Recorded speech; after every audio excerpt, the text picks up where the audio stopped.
Hi friends, it's Aaron Fragnito with the Passive Cash Flow Podcast, backing up with another episode here. And my friends, I wanted to bring to you a small snippet from an episode we did about 6 months ago here, episode 119, Investing in the Midwest with John Kasman. So John joined the show a little while ago, and I liked his business model of investing in Class C and Class B properties in the Midwest. And I took 10 minutes of this episode, and I wanted to repurpose it here for our listeners because I felt like it was a really important part of this episode that I enjoyed, and I felt like it was worth listening to again. So in this snippet, we talk about dealing with property management. That's the biggest thing in this entire episode, but this snippet particularly, we talk about property management and dealing with property management companies. How to keep them accountable, and also pick out the right one that's a good fit for your type of building.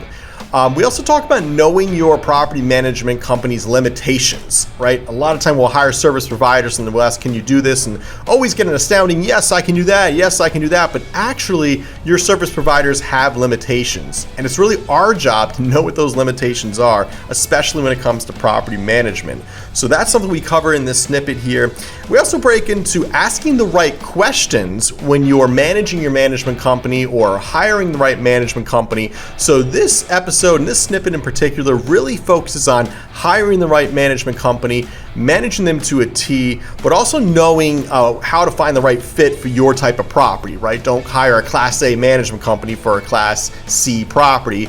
And John talks about how he learned that the hard way. So enjoy this episode, my friends. And by the way, if you're enjoying our content, be sure to like and subscribe on the platform you're listening to our content on, and share with a friend who you think would gain value from our episodes. But of course, if you can leave that 5-star review on Apple iTunes or Spotify or whatever platform you're listening to our content on, please leave a 5-star review. We'd love to learn more about guests you suggest for the show, topics you want to hear about as well. And we can do that all. The more reviews, the more engagement we have, the better the content we can put out. So enjoy episode 119 of the Passive Cash Flow Podcast. This is Investing in the Midwest with John Kasman. This is a little 10-minute snippet I wanted to show to our listeners here. Once again, thank you. Enjoy your day. No, that's great. And one of the challenges I've had with my real estate syndication through the years was property management. In fact, that's the reason we developed our own property management company. It's not like I woke up one day, it's like, my passion is property management. You know, it's like, I don't know anyone. Actually, I do know one person, my property manager, who loves property management. She's great at it, but that's such an acquired taste. And it's a very difficult part of this business, and one of the most important as well. If your management isn't there, it doesn't matter if you're invested in New Jersey or Cincinnati or Louisville or Texas. Doesn't matter if you do warehouses or office space or multifamily, you're not going to do well, right? If the management doesn't know what it's doing, they're not executing every day on those goals, then it's not going to go well. So I found I had one property management company that way overpromised and underdelivered. They were a national name. I was extremely surprised how poor they were, being that they were such a big, successful company. I hired another one that was a small mom and pop company. They ended up stealing money from us, and we had to take them to a small claims court. And we basically said, okay, we're going to switch to a third property management company, and they don't succeed, we're going to lose the faith of our tenants and the confidence of our tenants. And we can't do that. We're also putting other people's money to work, and we need to make sure that these projects go according to plan, and we don't lose a single dollar here. So we developed our own management company, which was inherent with many challenges and many mistakes along the way as well. But looking back, I'm really glad we did it, because we can control those assets much more closely. But it does limit to where we can invest now within this market here. However, we love the North Jersey market, so it works very well for us. And New Jersey is kind of small, so you can get around pretty easily here. But how do you really know when to hire or fire a management company? When you're shopping around for a new one to team up with in a new market, what's that process like? That's a great question. And it's one that I think a lot of people experience when it comes to your relationship with the managers. And that was our experience as well. We've gone through many property management companies. We've had a lot of different conversations, and we try to learn from everything. I think the first part of it is recognizing that, you're likely going to struggle to find that perfect property manager. If you expect that company to come in and just bring in their processes and their diligence and their knowledge and take your NOI up 20% in the first year while you kick back and, enjoy your mimosa, that's just not likely going to happen, right? So one, we have to understand what's realistic, what are the expectations, but then you've got to set the tone as the leader. And I think that's part of the challenge. And one of the things that we learned as well is that, yes, it's on the property management company, but at the end of the day, your investors are not trying to hear that. Like, it's on us to be accountable and to go through that process. And there's going to be challenges. I'm not saying it's going to be flawless. We've experienced challenges. We still experience challenges. And those are the things that we have to work through, because at the end of the day, people are going to look at us. At People's Capital Group, we help you invest in real estate. Build your wealth by owning professionally managed apartment buildings in the northern New Jersey market. We want to show you how owning real estate is attainable, even for the busy professionals that don't have the time or experience investing in real estate. Now, we only work with select people who are serious about building wealth. So find out if you qualify at peoplescapitalgroup.com. So one of the ways we manage that, when we think about how do we hire, how do we fire, first of all, what are we hiring for? I'm looking for a track record of doing what it is I'm asking you to do, right? If we're buying B-class, apartment communities, and we're looking to reposition them into A-class apartment communities, I want to see somebody who's done that, right? Mm-hmm. Have you managed B-class properties? Have you led the transition from B to an A? If we're buying C's and taking them from C's to B's, do you have a demonstrated track record of doing that? So that's the first thing, is just hire someone who actually has the experience doing what it is you want them to do.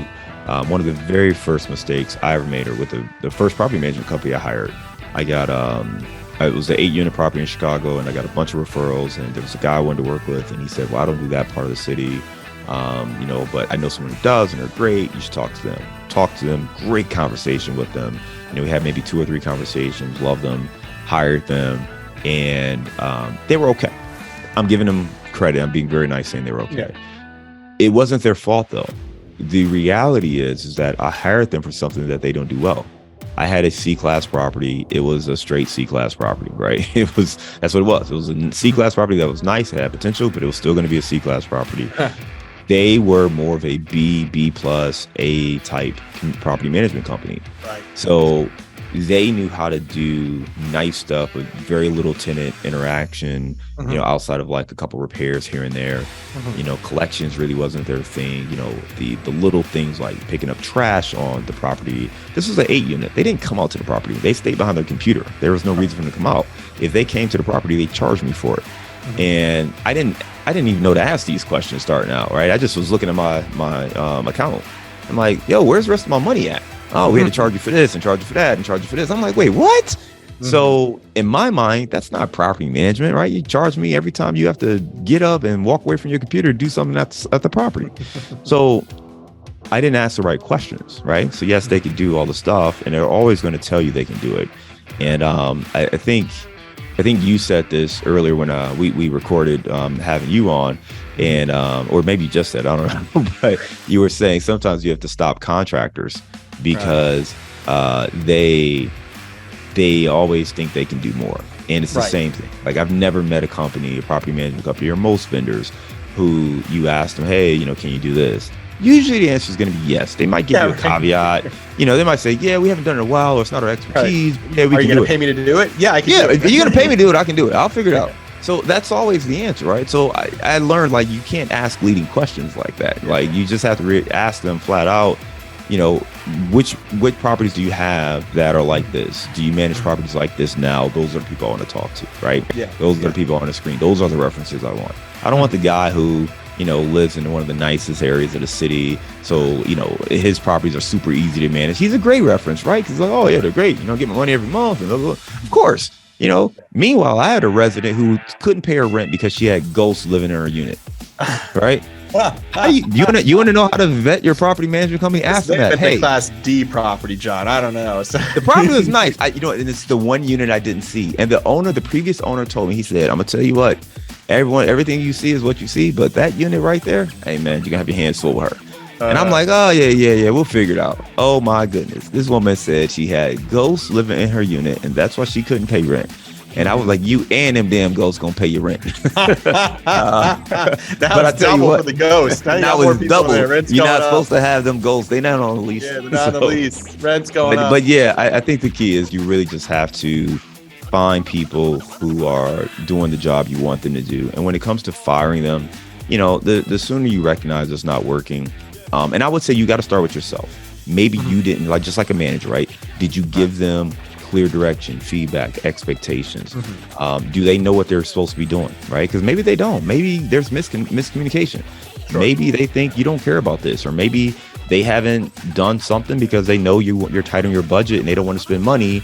And they misunderstood that. You're like, no, but you have to spend money on these things, right? Yeah. So there's things like that come up. It's like, no, guys, anytime there's a tenant emergency or something for the tenant, we need to fix that.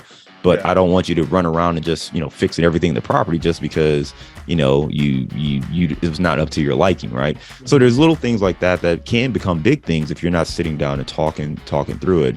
But if you have done that, if they're clear on the vision, if you've clarified it and you're just not getting the result you need, then yes, it's time to make a change. And then sometimes too, you have to ask yourselves, is it the property management company or the on-site property manager? Sometimes you don't have the right person in that seat, but the company is fine. Okay. And in that case, you go to the regional manager, the senior level person, and you have a conversation about the staffing and the issues you're facing, and you see if it can get addressed. Sometimes it's the other way around. Sometimes that on-site manager is amazing, but the support, the infrastructure around it, you're not getting what you need. The company seems unstable. You're having a lot of issues, but you love the person on site who's interacting with the residents every day. Right. So you have to understand and break down what's really going on so you can figure out what the next step needs to be. No, that's great.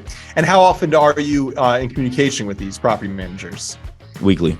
We do an asset management call each week on my bigger properties, every other week for some of the other properties. And you get a pretty good sense of what's happening at the property. For me, it's, I need to kind of stay on top of what's happening, but then also make sure that my communication, my vision, it's very clearly being communicated. And then if there's a disconnect, I want to know that sooner rather than later. I don't want to just look at the monthly statements and be like, oh, what's going on here, right? Yeah. Because now I can't do anything about that. Now I'm playing, I'm going backwards and trying to figure out what happened as opposed to actively managing it and recognizing where potential issues may come so I can help the team get in front of it. Right. And you find yourself, you do like to get on a plane and kind of do a site check every now and then, or is that part of the business? Most of my properties are within a 2-hour radius, so I can get out there pretty quickly and frequently. So I definitely get out to the properties relatively, frequently and checking them out. It also depends on what's going on with the property. So if I have a property that is, heavy renovations, we're turning a bunch of units, I'm going to get out there more frequently so I can keep an eye on it, make sure the team's is there, make sure the crew's there. And then again, if I'm having calls, if the manager's telling me, hey, you know what, the contractor is, getting here slow or late, or we're behind schedule. All right, well, now I need to come in there and see why, right? So I'm going to go and visit it so I can physically be on site, see what time they're showing up, see how much they get done in a day, right? And I can have a better sense of what's really happening. Right. But if things are going smooth, if there's no renovations right now, I mean, there's really not much for me to do when I get there. I know it sounds crazy, right? But no, I get it. You get it. But sometimes you show up and there's not these are people's homes. You can't just go in their apartments and look at them just to look at them, right? Because you're in town. So if it's mostly occupied, you can check out the vacant units. You can sit with your property management team. You can walk around and see what you see. But a lot of times, I'm in there and I'm there for like a half hour, 45 minutes because it's just me putting eyes on it, seeing what I see, and pointing out anything that's of a concern. But on some of these properties, especially our B+ type stuff, they're pretty well kept. And, they recognize the same stuff I see, which is when, you got a good team in place, right? That makes it a little bit easier. Now, the phone calls I'm having, that should match what I'm seeing when I physically visit the property. Sure. And it should also match the bank account, right? And it should match the operations and the NOI. So if all that's matching up, then I feel really good. It's when there's a disconnect. That's when I'm trying to figure out, okay, something's wrong. What's wrong and why is it wrong? Right. What do I need to do to fix it? Hey friends, if you're still listening to this episode of the Passive Cash Flow Podcast, then hopefully you've gained value from this episode. So I ask of you a couple things to help us build our network and reach more people and help them passively invest in real estate. See, our goal this year is to reach 10,000 more people, download our podcast here, help them improve their life and get a little more freedom in their life, a little more financial freedom to do the things they love. But to spread our word and help people build their wealth, we need you to do a few things. First of all, share this episode with someone who you think would gain value from our content. Also, leave a 5-star review on the platform you're listening to, maybe Apple, iTunes, or Spotify. Please leave a review for us, and we'd love to hear some of your feedback on guests and topics you'd like to hear as well. Also, like and subscribe on the podcast platform that you're listening to as well. If you're on YouTube, check out more of our content there. Again, our goal is to reach 10,000 new listeners this year, so share with a friend, like and subscribe, leave that 5-star review, and let's build our networks to the next level. Thank you, and enjoy your day.